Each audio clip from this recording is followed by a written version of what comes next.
Aujourd'hui, les changements s'accélèrent et il devient urgent d'éveiller les consciences. J'ai voulu interroger des personnalités qui vont nous faire découvrir des phénomènes troublants qui remettent en question notre approche purement matérialiste du monde. Vous êtes les exploratrices et les explorateurs des chemins de l'inexploré. Bonjour à tous pour ce nouveau numéro des Chemins de l'inexploré. Dans la filiation des émissions précédentes, nous rencontrons des témoins qui apportent leur expérience, qui n'ont pas pour ambition de vous convaincre à toute force, c'est leur vérité, c'est leur témoignage. Et aujourd'hui, nous recevons Cindy Nicolas, qui a vécu une Bonjour. expérience extraordinaire et qui va nous en parler autour de la TCH, transcommunication hypnotique, mais pas seulement. On va parler de la vie après la vie continue. Ce que nous voulons, c'est aussi un message d'espoir aujourd'hui. Bonjour Cindy. Bonjour Philippe, Merci merci de d'avoir. m'avoir. Merci à toi, c'est toujours un plaisir de parler d'un sujet qui me passionne en fait. Voilà, tout Oui, c'est simplement. un sujet passionnant. C'est une histoire émouvante, extraordinaire, dont les conséquences sont encore mesurables tous les jours, hein. C'est Oui, une expérience qui a changé ta vie. exactement, exactement. Alors, Il n'y a pas d'autre mot. on va en parler. Il y a donc quelques années, en 2017, tu participes à une expérience de TCH qui a été créée par le docteur Jean-Jacques Charbonnier. Je pense que la plupart de nos auditeurs connaissent ce Mhm. médecin qui travaille sur les expériences de mort imminente, qui essaye aussi de montrer la possibilité d'une survie de la conscience après la mort. Tu ne t'attends à rien du tout, tu y vas avec curiosité et là, il se passe quelque chose qui change ta vie. Exactement. Donc ça se passe le 22 octobre 2017. Et donc je participe ce fameux dimanche à cet atelier de transcommunication hypnotique. Et j'en ressors bouleversée. Voilà, en une séance. Je mets un pied dans l'au-delà et ma vie en est bouleversée positivement, bien sûr. Voilà, Alors, immédiatement, je c'est n'ai pas plus peur de la mort. c'est pas une expérience de mort imminente, hein. Pas du tout. Quelle Al- différence? Qu'est-ce que tu as vécu en fait? Alors, la transcommunication hypnotique, donc c'est on va dire un protocole élaboré par Jean-Jacques Charbonnier qui consiste donc à mettre des personnes sous hypnose pour contacter les défunts. Voilà. Donc moi, dans mon cas, voilà, ce que je retiens le plus fort, c'est que j'ai senti voilà, quelque chose de sortir de mon corps, en fait. Voilà, aujourd'hui, bon, après des lectures, je l'interprète, j'arrive à mettre des mots sur cette sortie de corps, sortie de conscience, ou voilà, et pour aller dans ce fameux au-delà. C'est un voyage qui a duré 1h20, qui m'a paru 5 minutes, mais un voyage rempli et surtout rempli d'amour, parce que j'ai pu revoir mes chers envolés disparus. Et ça a été une surprise bouleversante, incroyable, riche, avec aussi un retour sur Terre avec des messages à transmettre. Voilà, plein de choses à dire. On pourrait en parler longuement. Ouais. Alors, qu'est-ce que tu as vu? Ça se passait dans quel décor? Peut-être qu'il faudrait aussi qu'on puisse Alors, visualiser. voilà, donc j'ai traversé ce tunnel qui n'était pas effrayant, hein, vraiment. Ça a été aussi cette sensation de vitesse quand je suis sortie de mon corps, où je me suis retrouvée dans une galaxie, hein. Il y avait des étoiles, je volais. Ça Hmm. m'a beaucoup rappelé mes nuits, parce que bah, toutes les nuits, j'ai l'habitude de voler. Et donc là, je volais, mais en étant consciente. Parce que j'avais conscience de mon corps en bas dans le fameux fauteuil rouge, voilà le nom qu'on lui donne maintenant. Et j'avais conscience qu'il se passait quelque chose aussi très vivant, en fait, limite plus vivant que mon corps en bas. C'est assez fou. Et donc, je volais à une vitesse incroyable, je traverse le tunnel et je me retrouve attirée par une lumière et je me retrouve assise sur un banc. Donc, ce moment-là a été le plus perturbant parce que j'ai eu peur, en fait. Je me suis retrouvée là à attendre. Attendre quoi? Qui? Je n'en savais absolument rien. J'attends dans cette ambiance cotonneuse, brumeuse, une forêt. Et je trouve le temps long, le temps le plus long de l'expérience.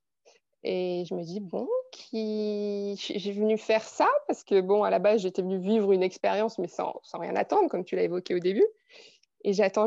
Et là, sorti de nulle part, il y a mon grand-père qui arrive en vélo. Et directement, je sens un amour inexplicable, en fait. En revoyant mon grand-père, à partir d'ici, cet amour, il ne m'a pas quitté jusqu'à la fin. Donc, je le vois arriver et la reconnaissance est immédiate. Hein.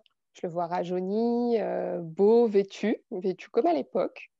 Son pantalon, c'est assez curieux. Et il me dit monte ma Didi, donc mon petit surnom d'enfance, et je vais te faire visiter le paradis.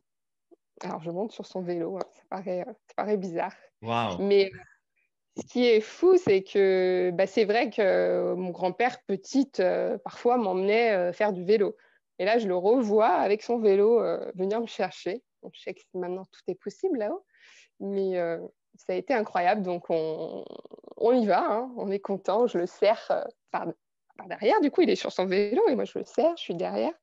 J'ai cette sensation de revenir petite fille, en fait. Je me ressens quand j'avais 10 ans avec lui. Et on y va. Et là, je sors totalement de cette pénombre. Hein. Il n'y a plus de pénombre. C'est lumineux, verdoyant. Je vois une prairie incroyable et je vois ma grand-mère et il me dit « Regarde Mémé, comme elle est belle !» Et là, je vois ma grand-mère. Enfin, j'hallucine totalement. Mémé, je m'exprime, elle comprend en fait, elle entend directement ce que je ressens, oui. Pareil, ma Didi, je ressens que je suis attendue. Ça fait vraiment un jour de fête. Et je vois mon parrain, mon oncle qui est mon parrain, mais je ne suis pas baptisée. Pareil, ma Didi, t'es arrivée. Alors, je suis super étonnée parce que je me dis, comme si eux savaient en fait que j'allais venir. Et c'est vraiment un jour de joie, de fête, d'amour. On se prend dans les bras, on s'aime puissance 1 million. Enfin, même, c'est pas explicable, hein, honnêtement, l'amour que je ressens à ce moment n'a pas de mots. Je ne pourrais pas le quantifier, c'est pas possible. Il te prend de partout, en fait. Et donc, je ressens cet amour en haut et à la fois dans mon corps en bas. Et cet amour te fait pleurer littéralement. Donc, je sens en bas dans mon siège que je suis en sanglots. En fait, j'ai jamais pleuré comme ça. Donc, je suis consciente que je pleure. C'est assez fou. Je me dis, je pleure, mais ils doivent tous m'entendre pleurer, les, les participants à côté. Donc, j'ai limite honte de pleurer autant. En haut, je pleure d'amour, de joie. Et c'est assez bizarre parce que je suis capable d'avoir conscience de mon corps physique et de ce que je suis en train de voir et vivre en haut. Un peu fou. Il y a comme un dédoublement. Oui, ouais, c'est ça en fait. Je vis 2 scènes, pour moi, qui sont loin, parce que j'ai vraiment la sensation d'être allée loin. Alors, ça m'arrive parfois de me promener et de regarder le ciel et me dire, mais j'étais où? Souvent, je me pose sur un banc et je me dis, où c'est que j'ai pu aller en fait? C'est souvent cette réflexion que je me fais. Donc, je vis ce moment de retrouvailles incroyable où on se met à la verticale, on se donne les mains comme ça et on tourne sur nous-mêmes. On fait la ronde, mais dans toutes les postures. On peut tout faire avec ce fameux corps qui n'est plus matériel du coup. Donc, c'est fantastique. Donc, je vois mon oncle avec une femme. Ça aussi, ça a été très bouleversant parce que cette femme, je ressens qu'elle est proche de lui, qu'il s'aime, mais je ne la connais pas. Donc, je lui dis, Alexandre, c'est qui cette dame qui est à côté de moi? Donc, il me dit, c'est ma femme Brigitte. Je lui dis, dans ma tête, je me dis, c'est un sketch, comment c'est possible cette histoire? Alexandre, il n'a jamais eu de femme sur Terre. Et il me répond, en fait, directement, comme s'il lit dans mes pensées. Il me dit, eh ben oui, j'ai trouvé l'amour ici, j'ai jamais trouvé sur Terre, j'ai jamais aimé sur Terre. Eh ben, je l'ai trouvé ici. Et je ressens qu'ils sont mais super amoureux. C'est énorme. Et je vois à côté ça m'émeut encore, en fait, c'est dingue.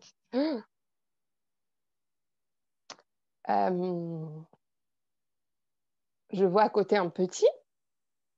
Donc, pareil, je me dis, mais qui c'est cet enfant? Je ne l'ai jamais connu. Et il me dit, bah, c'est notre fils, Arthur. Ça aussi, ça paraît dingue quand tu le racontes, je peux le concevoir. Et je ressens de l'amour aussi pour cet enfant, en fait. Et inversement. Lui aussi, je sens qu'il m'aime, quoi. Comme si on s'était déjà connus aussi. C'est des retrouvailles, en fait. Et des retrouvailles avec des personnes que je n'ai pas connues ici. Et ça, ce petit garçon, jamais vu, il te rappelle personne et tu le connais quand même. C'est étrange comme sentiment. Ouais, j'avoue, très étrange. Ça m'a beaucoup perturbée. Ouais. C'est vrai que tu crois que, bah, pas que t'es folle, mais tu te dis, mais tu vas raconter ça, mais tu vas passer pour une zinzin, quoi. Mais en fait, tu peux pas l'expliquer, tu le ressens dans ta chair et tu te dis avec du recul, bah, pourquoi pas? Pourquoi pas si finalement là-haut, ils te disent, enfin, tu le ressens, là-haut, la loi de là-haut, c'est l'amour. Donc, on s'aime tous. Ouais. Donc, ce moment est très, très fort. Ce moment de retrouvailles, de reconnaissance, de présentation. Alors, je suis super contente. Je me dis, waouh, ça m'enlève un poids, en fait. Parce que mon oncle a été décédé tragiquement, donc j'avais même pas pu voir son corps. Et du coup, j'avais toujours cette image de me dire, oui, je n'ai pas pu lui faire un au revoir comme il se doit. Il est mort tragiquement. Et là, de le voir heureux, rajeuni, en santé, amoureux, ça fait beaucoup de choses positives. Et ça, quand tu Donc, l'as rencontré, est-ce qu'il t'a parlé des circonstances, de comment il a été accueilli, comment il a vécu, entre guillemets, cet horrible, ce drame de quitter la vie pas dans du des tout. circonstances pareilles? Non, Non. pas du tout. On n'a pas du tout parlé de ce qui se passait avant, entre guillemets. Tu D'accord. vois, on a parlé de moi, qu'ils m'ont dit certaines choses à faire sur Terre. On m'a transmis des messages. Voilà, des pardons aussi. Il y a eu une énorme importance sur le pardon. Moi aussi, je devais pardonner à certaines personnes, chose que j'ai faite après et qui m'ont libérée. C'était, voilà, je pense que le seul mot pardon, en haut, quand on te le dit, je dis en haut parce que pour moi c'est là-haut, mais des fois on me dit oui, mais ça peut être à côté. Bah oui, mais je suis Ouais. montée tellement en haut que pour moi c'est là-haut. Et, et du coup, ce seul mot, pardon, il a une puissance. Je crois que c'est limite, bon, pas autant, mais je le rapproche au mot amour, comme s'ils allaient ensemble. Quand tu pardonnes, tu as un soulagement et c'est comme si tu t'aimais encore plus et Mm. t'aimais encore plus que les autres, en fait. Mm. Donc j'ai fait ce chemin vers le pardon et aujourd'hui, je suis super bien. Et les personnes aussi, du coup. Ça fait vraiment un effet domino positif, comme je dis toujours. Ça, Voilà, donc après ces retrouvailles festives, parce que je sentais une joie, j'avais l'impression, c'était bizarre, qu'il y avait beaucoup de monde qui me regardait. Alors, comme si le paradis, je dis aussi paradis parce que c'est paradisiaque, hein, festoyait mon arrivée, était content que ma famille me retrouve aussi. Mais j'avais cette incapacité de les voir. je sentais, je ressentais beaucoup de monde. Je ressentais comme une vie très semblable à ici, tu vois, avec des odeurs de nourriture, des odeurs aussi de gâteaux, comme si ma grand-mère avait cuisiné des bons gâteaux au chocolat.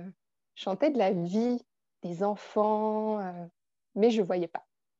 Je n'avais pas accès, Hmm. tu vois, à des informations visuelles sur les autres. J'ai Mais eu accès qu'à... tu avais toutes les sensations, un peu de manière intuitive, télépathique. C'était tout télépathique, parce que ça me faisait halluciner. Je pensais un truc, et immédiatement, mais je crois qu'au niveau du timing, je me disais, j'ai pensé, mais ils m'ont déjà donné la réponse. Hmm. Ouais, c'est assez bizarre comme sensation. Et, euh, et donc, ils me font visiter, on part tous ensemble, je vois des cascades incroyables, gigantesques en fait, des cascades multicouleurs. Je me disais, mais les cascades, et- c'était couleur arc-en-ciel. On se met dessus, mais tu vois, c'est dur en fait. Tu es sur la surface, tu peux tout faire. Il y a un moment où je vois des petits canards. Je dis toujours cette scène, je la raconte parce qu'elle me fait halluciner, dans le sens où j'ai ressenti l'amour des canards entre eux. Hmm. C'est bizarre, mais je me suis retrouvée dans l'amour de la maman et à la fois dans l'amour de ces petits canetons. Et cette scène, elle m'a beaucoup touchée. Alors, c'est pas Ouais, ça a bizarre du été... tout. Moi, ça me semble au contraire très familier parce qu'on a ça aussi dans de nombreux récits de mort imminente. C'est pas ce que tu as vécu, mais on retrouve le fait que parfois ils voient un brin d'herbe, mais ils se retrouvent dans le brin d'herbe, dans la molécule de brin d'herbe, et ils sentent l'amour universel. Ils sont dans tout avec une rapidité extraordinaire.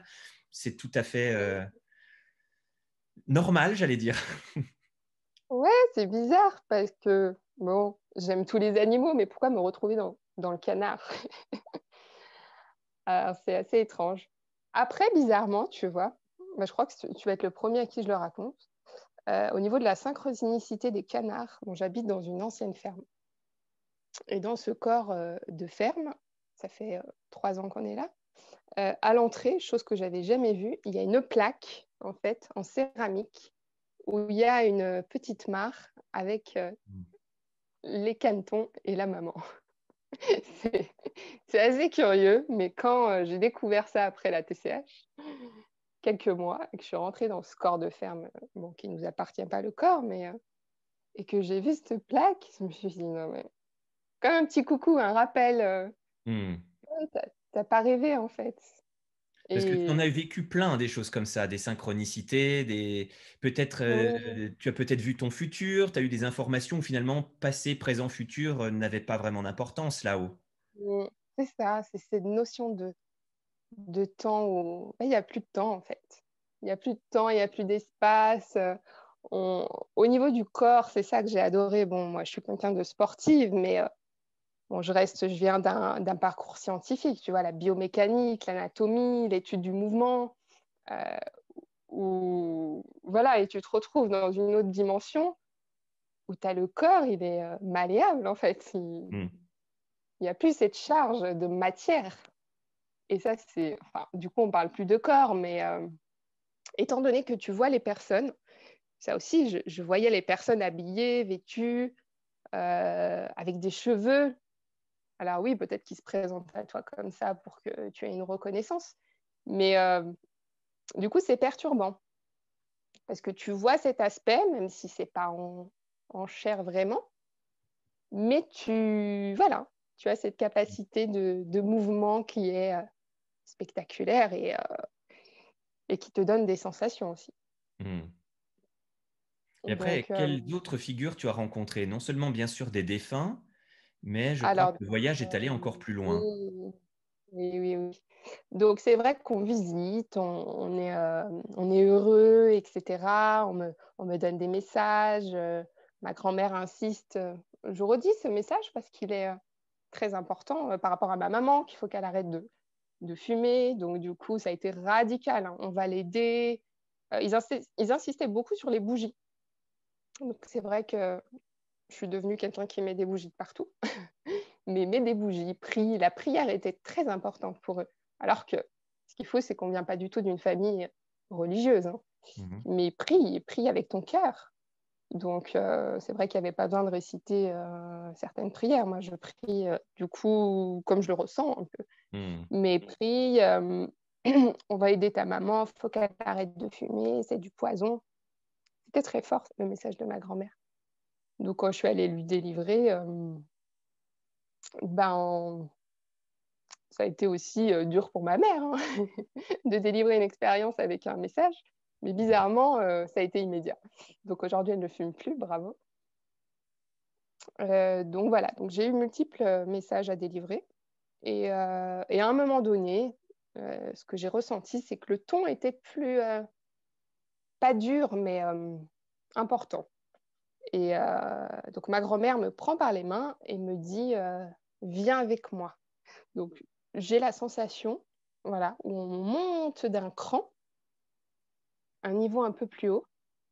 Et là, elle me présente à la Vierge Marie, sur ma droite.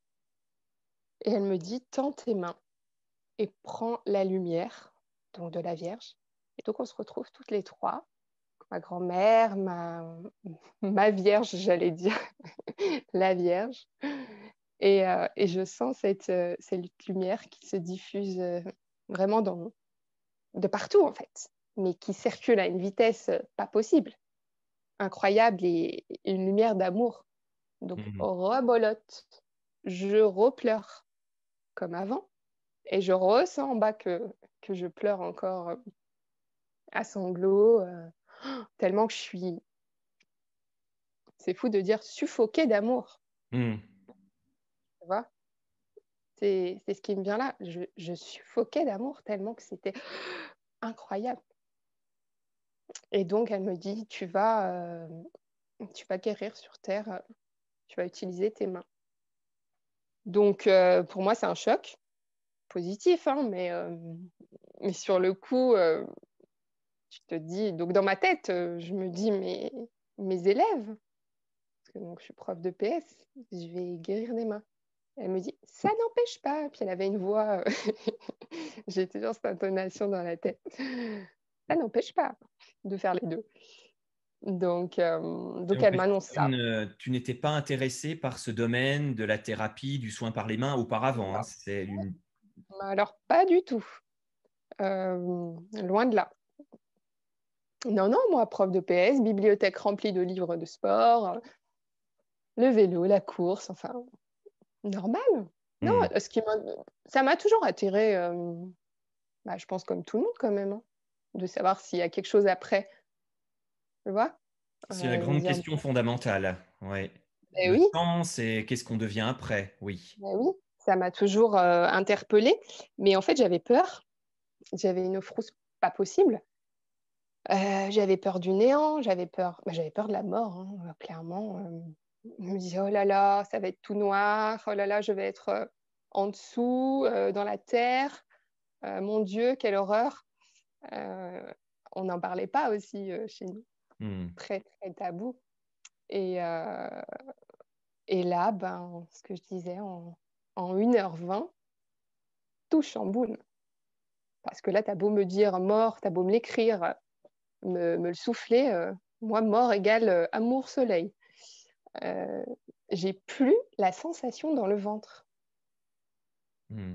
Ça, c'est magique. Donc, c'est comme une guérison de tes peurs. Tu ressors de cette Ah expérience ouais. avec une remise à Ben, zéro. ouais, ouais, on peut dire ça. Mais ce qui est fou, c'est que vu que je m'attendais à rien, ben, je m'attendais pas non plus à ça. J'y allais comme, allez, viens, on va. Ça a été par hasard. Enfin, il n'y a pas de hasard, encore une fois. Mais je me suis vraiment inscrite.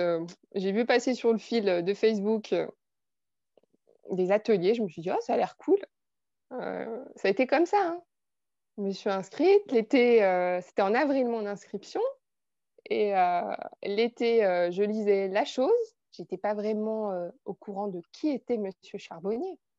Euh, Qu'est-ce qu'il faisait? Qu'est-ce qu'il avait étudié? Je n'en savais absolument rien. C'est vraiment dans l'été où je lis la chose et je lis qu'est-ce que la conscience intuitive extraneuronale, la CAC, conscience analytique cérébrale, où je me dis, ouf, ça a l'air compliqué cette histoire euh, dans l'été, un peu trop scientifique pour moi. J'avoue qu'après l'expérience, j'ai relu le bouquin 2 fois pour comprendre ce qui m'était arrivé. Donc, mais j'y vais comme ça et j'en ressors modifiée en fait. Alors, est-ce que, je dirais pas modifiée, mais du coup, est-ce que j'en ressors avec mon vrai moi maintenant avec les lectures, tu sais aussi? Est-ce que je me suis révélée En tout cas, ce qui en ressort, c'est que je suis heureuse et que j'aime la vie. Hmm. C'est le plus important. Donc, Et- pour revenir à la Vierge, oui, aujourd'hui, j'ai pas honte de le dire. Après ça, après cette expérience, je me suis retrouvée avec le livre de La vie après la vie de Raymond Moody, transmis, je crois, par une collègue de boulot. Je crois que c'est elle qui me l'avait trouvé dans une boîte à livres. Hein. Vraiment, ah bah tiens, lis-le. Et j'étais en larmes. Je me suis dit, waouh, ils ont vécu comme moi, ou j'ai vécu comme eux. Et je me suis vraiment reconnue dans leur récit, en fait. Et c'est là où je me suis dit, bah, t'es pas zinzin. Voilà, ok, t'es pas mort, t'as pas vécu d'expérience de mort imminente, mais ce que tu ressens, ben, c'est ce qu'ils ressentent aussi. Donc ça a été un bel apaisement aussi Hmm. d'être tombée sur ce bouquin, comme le livre de La mort est un nouveau soleil de Elisabeth Kubler-Ross, je crois, où Ouais. voilà, son histoire aussi m'a beaucoup émue quand j'ai relu le bouquin. Voilà. Donc, donc c'est vrai que j'assume aujourd'hui ma rencontre avec la Vierge et cette douceur, cet amour reçu. Et j'ai beaucoup, beaucoup de respect pour elle. Quand je vois des statues dans nos, dans nos villages, etc., je m'arrête. Ça me refait penser à cette expérience. Alors, il y a eu des expériences, pour le coup, très différentes d'apparition de la Vierge où les enfants ou les personnes qui rencontraient la Vierge recevaient des messages pour l'humanité. Est-ce que toi, la Vierge, t'a donné des messages pour l'humanité? Non, honnêtement, elle a été silencieuse. Il n'y a pas eu un mot, en fait. Ça a été une transmission de lumière et d'amour Hmm. uniquement. Vraiment une lumière. Je pourrais même pas t'expliquer les faisceaux, en fait, Hmm. que ça n'existe pas. Et cet amour qui te remplit pour l'éternité, en fait. Hmm. Donc voilà, donc je me retrouve. Et puis après c'est le moment de partir. Je vais faire court, hein, mais voilà, c'est vrai que je pourrais passer longuement sur des détails, des choses, mais je sens qu'il faut partir, que tu les as retrouvés, c'est bien, tu as les messages, tu as des visions, mais ils me le disent, hein. Ils me disent, bon, bah, ça y est, au revoir. Et moi, je veux pas partir. Je leur dis, je dis dans ma tête, non, non, j'ai envie de rester, je veux encore visiter, je suis toute excitée du coup, je veux voir plus. J'ai une curiosité de voir ce qu'il y a et je sens qu'il y a plein de choses à voir en fait. C'est ça qui est fou, c'est que tu ressens, que tu te dis qu'il y a beaucoup plus de choses à voir, à sentir, à faire, mais que tu es limité. Tu as eu un accès Hmm. déjà magnifique, mais tu vas pas en voir plus. Cocotte, aujourd'hui, c'est bon. Et là, je pleure parce que je veux pas les quitter. Ah, c'est un déchirement. Je me dis non, je leur dis non, je veux pas partir. Et ils me disent mais si. Et en fait, c'est plus fort que ton corps, en fait. C'est comme si ton corps, il est relié, tu vois, et tu te sens aspiré. C'est une drôle de sensation. Tu te sens aspiré par l'arrière, où il faut que tu refasses la redescente, en fait. Hmm. Donc, je ressens mon corps, on s'embrasse encore, mais donc mon oncle me dit continue d'allumer les bougies. Il insiste encore sur les bougies. Je vois 5 petites bougies allumées. Et du coup, je les vois et je comprends en fait que c'est eux qui ça représente eux. Donc du coup, mon grand-père, ma grand-mère, Alexandre, mon oncle, du coup, sa femme et le petit Arthur. Chaque bougie représente une personne. Donc, j'ai l'habitude aujourd'hui de toujours en allumer 5. Bon, des fois, j'en allume plus, mais c'est hyper important pour moi. Donc, je sens que je repars. Et bizarrement, d'un coup, je sens que je remonte. Et là, je me dis, c'est quoi ce truc de fou? Je remonte, mais beaucoup plus haut encore que la Vierge avec ma grand-mère. Et là, encore un choc. Je vois le Christ, en fait. La tête du Christ, mais énorme ici. Donc beaucoup plus grande que moi. Juste la tête. Avec des lumières pareilles.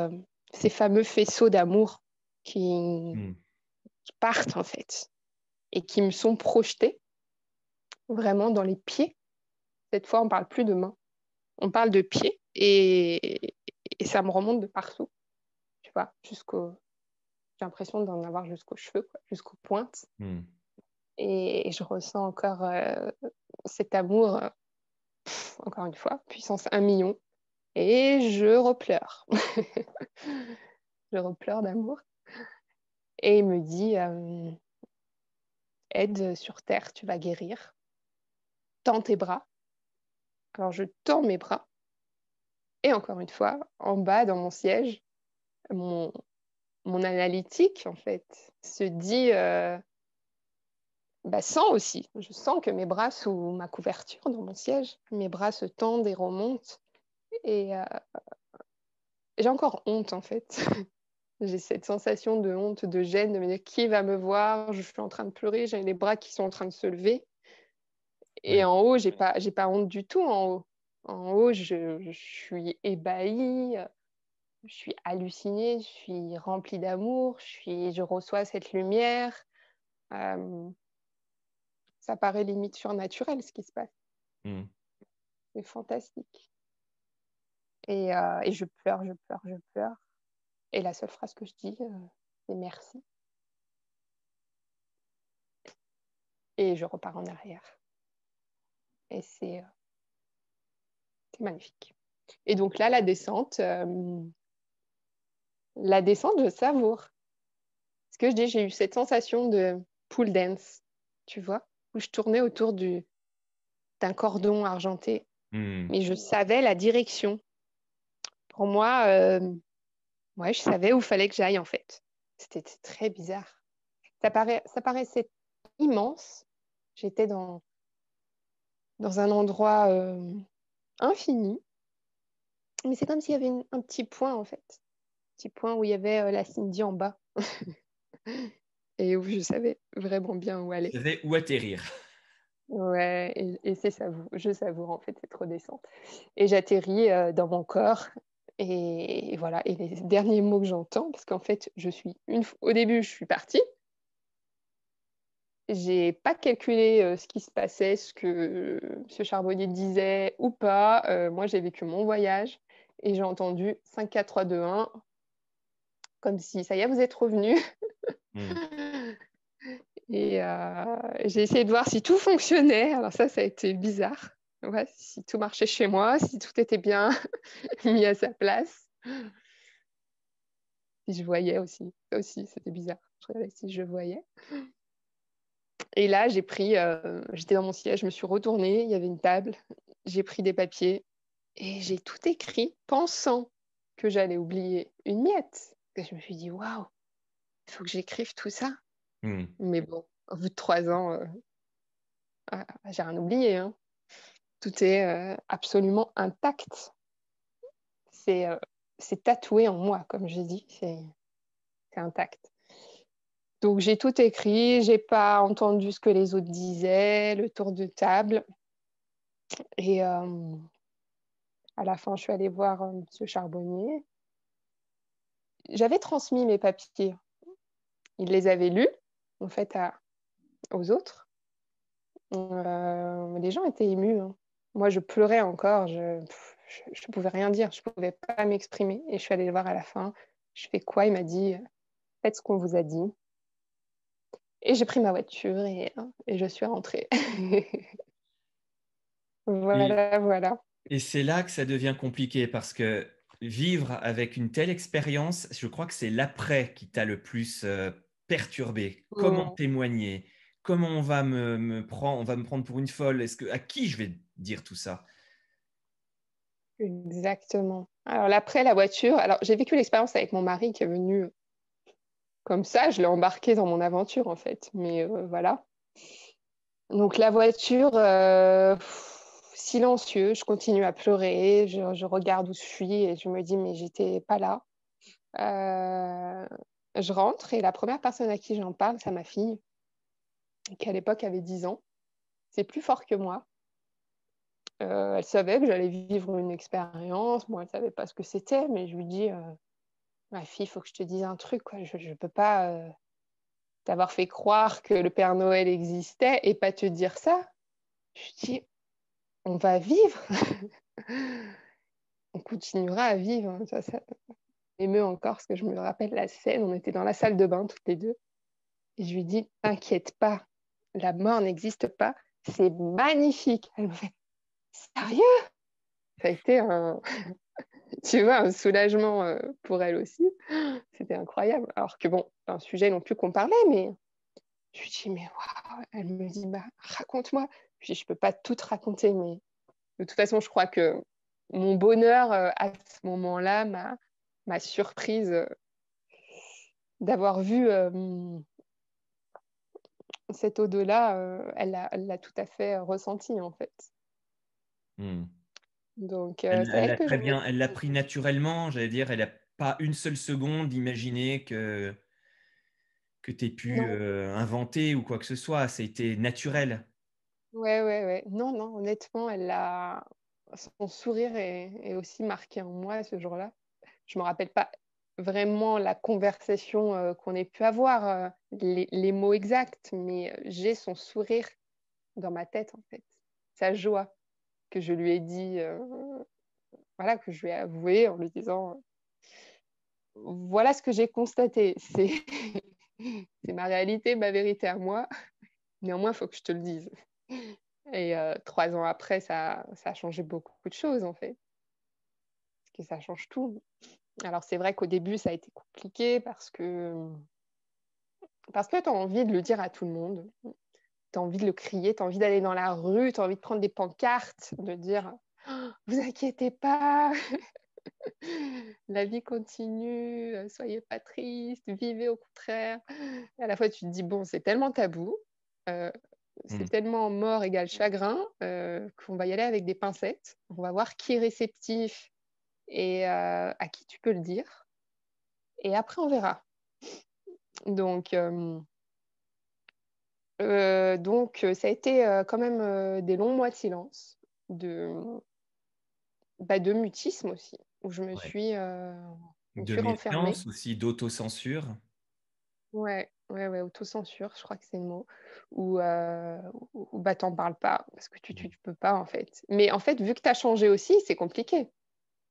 Parce que tu changes forcément après une expérience comme ça, et à la fois, ouais, c'est très compliqué. Les gens le sentaient, ils te voyaient peut-être plus heureuse, insouciante. Alors, au début, tu as la nostalgie. Ah oui. Donc, finalement, ma joie ne se manifestait pas parce que j'étais nostalgique de ce voyage. Hmm. Je méditais beaucoup pour ressentir cette plénitude, en fait, qui m'a beaucoup marquée, cette Hmm. paix intérieure, cet amour. Donc, je me suis mis à méditer. Ma grand-mère me l'avait dit. Euh, continue à méditer. D'ailleurs, ça m'avait surprise d'entendre de la bouche de ma grand-mère le mot méditation. Je me disais, mémé, qui parle de méditation. Ça me paraît fou. Je me disais, bon, bah, écoute. Euh, donc, je me suis vraiment mis à méditer tous les jours. Des fois, c'était 3 fois par jour. Et donc, je me suis enfermée dans ma chambre. Et donc, ça a été compliqué, tu vois, au niveau cercle familial, parce que aussi tes enfants retrouvent plus la mère qu'ils avaient. Moi, je suis quand même quelqu'un de jovial. voilà, qui aime partager, etc. Mais j'ai eu besoin de ces moments de silence. J'allais dans les églises aussi, tu vois, Mm. pour ressentir l'écho, l'intonation. Parce que pour moi, quand j'ai vu le Christ qui m'a parlé, comme je dis, chaque syllabe avait une certaine intonation. Et cette voix, je l'ai retrouvée, je la retrouvais dans les églises. Donc j'allais beaucoup dans les églises, j'allais parfois, je me suis retrouvée à Ars, je ne sais pas si tu connais, où il y a le curé d'Ars. Bien sûr. Et un jour, j'ai décidé d'aller là-bas et je me retrouve voilà, ce jour-là où les sœurs, elles se mettent à chanter, elles célébraient, je ne sais plus quelle fête, et je m'assois et je savoure en fait. Et en fait, ça me faisait repartir Mm. dans cette expérience. J'avais besoin de ce temps où je ne pouvais pas en fait quitter cette expérience si brutalement. Pour moi, Mm. elle était encore là en fait, très présente. Mais c'était mon histoire à moi. J'avais besoin bah, à la fois de dire qu'il y avait quelque chose qui continuait, que la vie continuait, mais de vivre à moi encore ce moment intime en fait, avec moi-même, avec cette expérience. Ouais. Donc, euh, donc voilà, au niveau difficulté, ben, les amitiés aussi, parce que tout change. Donc il y a beaucoup de choses qui t'intéressent plus. Le matériel t'intéresse plus, les conversations autour du matériel t'intéressent plus, certains débats ne t'intéressent plus, beaucoup de choses t'intéressent plus. Donc voilà, j'ai eu une bonne année où beaucoup de choses ont changé. Même le sport, tu vois, moi qui étais très sportive, je me suis même éloignée du sport voilà, où je me suis vraiment mis à aller en pleine nature, à retrouver cette paix intérieure. Beaucoup de changements. Mm. Voilà ce que je peux te dire au niveau. Enfin, il y a plein de choses, hein. Et je Beaucoup crois de que c'est à ce choses. moment-là aussi que tu as décidé de créer un groupe pour Oui, recueillir, exactement. pour fédérer, pour aussi être dans la transmission de ce message d'amour et d'espoir. Mm. Alors, c'est vrai, l'expérience donc s'était déroulée en octobre. En février, je rêve 2 soirs de suite. Alors, ce qui s'est passé, c'est qu'après l'expérience, je me suis mise à rêver beaucoup plus, en fait. Tous mes rêves étaient d'une lucidité incroyable. Quand je méditais aussi, je voyais des choses, je commençais à écrire, euh, des rêves prémonitoires, des défunts qui se présentaient, des messages à transmettre à des amis. Beaucoup de choses se sont réveillées en moi, en fait. Et en février, je rêve, on me dit, créer un groupe, en fait, créer un groupe autour de la TCH sur Facebook. Je me dis, ça paraît farfelu, ce rêve. Deuxième nuit, rebolote, comme si j'avais pas entendu le message, en fait. Je me dis, bon, bah...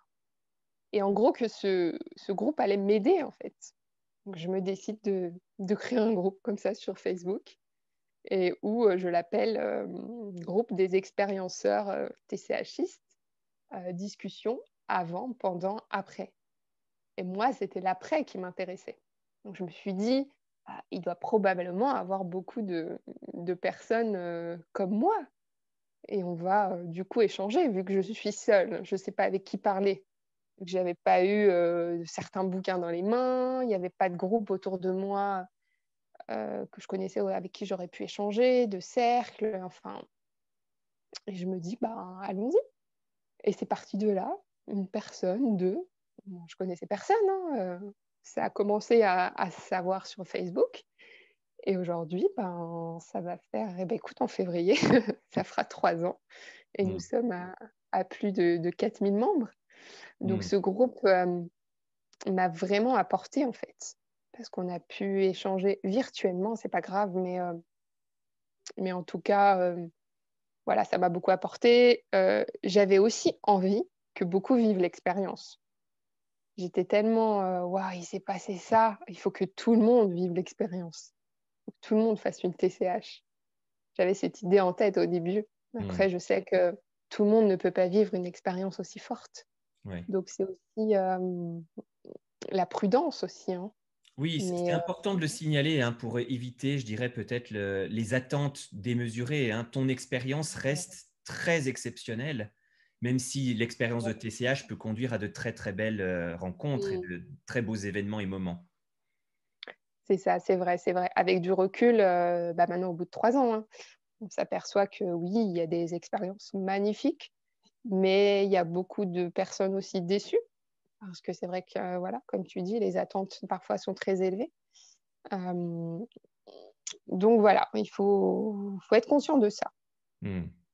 Donc ce groupe est toujours là, est merveilleux et plein d'entraide en fait, plein d'amour, plein d'espoir, plein de choses en fait que moi je ressens aujourd'hui après mon voyage en fait et que j'ai envie de diffuser en fait. Partager, transmettre, Mm, consoler.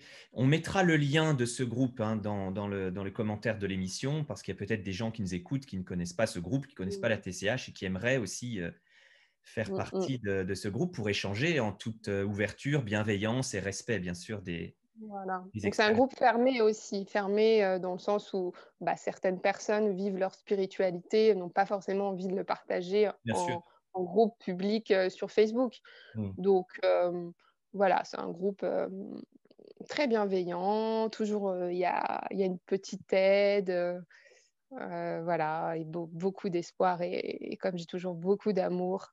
Et on est, voilà, ce qui ressort de mon expérience, c'est vraiment ça, c'est vraiment l'amour et le message, aimez-vous, aidez-vous, pardonnez-vous. Euh, Ça pourrait peut-être, je sais pas comment ça peut paraître, mais, mais c'est ce qui ressort voilà, de moi et que j'ai envie de délivrer aujourd'hui partout, partout où je vais, en fait. C'est un message dont on a évidemment besoin et qu'on retrouve d'ailleurs d'une émission à une autre, hein, que ce soit avec le docteur Luc Baudin, que ce soit avec les expérienceurs de mort imminente, d'expérience de mort imminente. Il y a des Mhm. points communs qui se dessinent. Je pense que là, ces messages, désormais, si on ne les a pas entendus, c'est que nous sommes sourds. Mm. C'est très bien de le répéter. Et outre le groupe, il t'est aussi arrivé ce cadeau formidable de pouvoir publier ton expérience. Je le montre, le titre est magnifique parce qu'il résume tout ce que tu viens de dire. La vie là-haut aussi. C'est aux Mm. éditions, aux excellentes éditions JMG. Alors, Exactement. très intéressant ce livre parce que c'est pas simplement ton expérience, ton témoignage, c'est un dialogue. Est-ce que tu peux nous en parler de ce livre? Alors, je suis fière de ce livre. Je l'aime beaucoup, ce livre. Déjà, le titre, comme tu dis, parce que le titre m'a été donné par ma grand-mère. Donc, en effet, et c'était écrit tel quel. C'était la vie, 3 petits points là aussi. Il n'y avait pas. Et du coup, on sait bien que pour se faire éditer, parfois les titres, c'est pas nous qui les choisissons. Et pour moi, il avait une importance euh, très haute parce que je l'avais vu. Ma grand-mère le tenait dans ses mains et il y avait ce titre qui apparaissait en grosses lettres. Et pour l'anecdote, j'avais donc écrit quand on est parti avec Jean-Michel Grande-Sire, je lui avais expliqué que ce titre avait une importance pour moi. Et il m'avait dit, mais il n'y a pas de souci. Il adorait aussi ce titre. Donc, c'est assez rigolo. Donc, ce livre, cet ouvrage, en fait, c'est une rencontre tout d'abord avec un internaute. Donc, c'est assez incroyable parce qu'on se dit, bon, comme on sait, il n'y a pas de hasard. Même si au début, je me suis dit, c'est fou, en fait, d'écrire un bouquin. Et cet internaute, Christophe Coste, m'avait écrit quand mon témoignage, en fait, a été publié par Jean-Jacques Charbonnier sur sa page à lui. Parce qu'à la suite de l'expérience, une semaine après, je me dis, c'est pas possible, il faut que je mette au propre. Il avait dit, si vous voulez, vous m'envoyez votre témoignage aux personnes après l'expérience. Et il nous donne son adresse mail et on lui envoie. Donc, une semaine après, je me décide de mettre tout au propre, d'écrire comme il faut et de lui envoyer par mail. Et il le diffuse la veille de la Toussaint, donc le 30, Hmm. ouais, je crois que c'était le 31 octobre. il le diffuse et c'est vrai que je ne m'étais pas rendu compte en fait de l'ampleur de ce témoignage. Et le nombre de messages que j'ai reçus le 1er novembre, c'était incroyable. Merci mais beaucoup, beaucoup de merci. Merci, merci, ça m'a fait du bien de vous lire. Et donc, il y a le message de Christophe Coste, voilà, qui me questionne en fait. Qu'est-ce que vous faites de vos mains? Où en êtes-vous suite à ça? Et ça part de là. Donc, des fois, il y a des temps morts, je réponds pas. Je me dis, bon, je me dis, il est un peu curieux. Et puis finalement, on commence à échanger, voilà, à dialoguer. Je commence à me livrer à lui. Et ça part vraiment de cet échange. Et ce livre, c'est l'échange tel quel sur notre conversation Messenger. En fait, c'est un copier-coller de nos échanges pendant un an. Et un jour, il me dit, non, je lui dis, bah, écoute, avec tout ce que je vis, je pourrais écrire un livre, mais en déconnant, en fait. Parce que je marque le matin quand je me réveille, je marque ce qui se passe. Des fois, je lui raconte, vu que je suis encore dans ces mois de silence, en fait. À la fois, il devient aussi mon confident, bizarrement un confident analytique, et je raconte ce qui se passe. Et il me dit un jour, bah écoute, si on te parle de moi, tu me diras. Et là, je lui dis, ben ok, donne-moi ta date de naissance. D'ailleurs, je ne sais même pas pourquoi je lui demande sa date de naissance. Il me donne sa date de naissance. Et je décide pendant mes méditations, euh, en fait, je le visualise parce que je connais que son visage, sa photo de profil, je ne sais rien de lui et je connais sa date de naissance. Donc, je me dis, voilà, donnez-moi des infos sur Christophe Coste, sa date de naissance, et on verra. Et donc, je commence à avoir des choses sur lui. Et cette histoire, elle part de là. Et c'est assez bluffant. Bon, je ne vais pas délivrer le livre, mais c'est très surprenant, en fait. Il nous arrive des choses où j'arrive à capter des choses sur lui très intimes, des bouts de sa vie. Et ça nous mène à une véritable enquête. Voilà. C'est ça qui est passionnant. Bien sûr, nos spectateurs en sauront plus avec ce livre, mais c'est ce dialogue entre quelqu'un qui a vécu cette expérience intimement et quelqu'un qui a le cerveau gauche, analytique, qui veut comprendre, qui n'est pas d'emblée convaincu. Est-ce que, sans dévoiler totalement la fin, il a été bouleversé dans ses croyances ou non-croyances? Je pense que bon, il y a des choses où voilà, enfin, ça paraît même tellement incroyable qu'il a forcément, je ne vais pas parler à sa place, parce que c'est ses ressentis aussi à lui aussi. Mais oui, c'est vrai quand on s'est rencontrés, du coup, 13 mois plus tard, parce qu'il est venu à Lyon, et, euh, et donc il m'a montré des preuves, en fait, sur ce que j'avais capté. Il y a eu beaucoup d'émotions ce jour-là, énormément d'émotions entre nous, et on s'est dit waouh. Mais en fait, voilà, c'est un petit peu un jeu, un test. À la fois, ça m'a permis à moi de prendre conscience sur des facultés révélées. Je pense que tout le monde a, mais voilà, comment en avoir accès? Est-ce que peut-être la TCH réveille ces facultés-là? Possible. Je mets des hypothèses parce que j'en sais rien en fait. Mais en tout cas, voilà, ça m'a permis d'avoir confiance en moi, à me dire, bah ouais, je suis pas zinzin. Il y a bien quelque chose qui se passe au-delà de mon corps de sportive. Ou, voilà. Mais il y a bien quelque chose de beaucoup plus grand.